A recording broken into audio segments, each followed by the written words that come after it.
છેવાડાના વિસ્તારોમાં પાણી ભરાઈ જતા લોકો ત્રાહિમામ પોકારી ગયા છે। છેલ્લા 48 કલાક દરમિયાન વાવ થરાદમાં 17, બાબરમાં 16 અને સુઈગામમાં 17 ઇંચ વરસાદ નોંધાયો।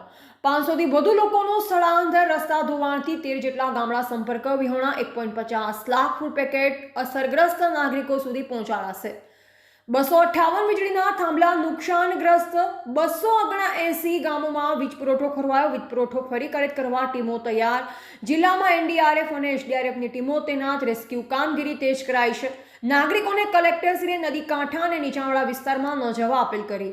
છેલ્લા 48 કલાક દરમિયાન બનાસકાંઠા જિલ્લાના સરહદી તાલુકાઓમાં ભારે વરસાદ નોંધાયો છે। પવન સાથે ભારે વરસાદમાં ચારે તરફ વરસાદી પાણી જોવા મળી રહ્યા છે। સરહદી સુઈગામ, બાબર, વાવ અને થરાદ તાલુકામાં ભારે વરસાદ નોંધાયો છે। બનાસકાંઠા જિલ્લા કલેક્ટર શ્રી મિહિર પટેલની અધ્યક્ષતામાં આજરોજ પ્રાંત કચેરી થરાદ ખાતે ડિઝાસ્ટરની ઉચ્ચ લેવલની બેઠક યોજાઈ। જિલ્લા કલેક્ટર શ્રીએ સંબંધિત અધિકારીઓને ભારે વરસાદ દરમિયાન જરૂરી તમામ પગલાં લેવા સૂચનો આપ્યા હતા।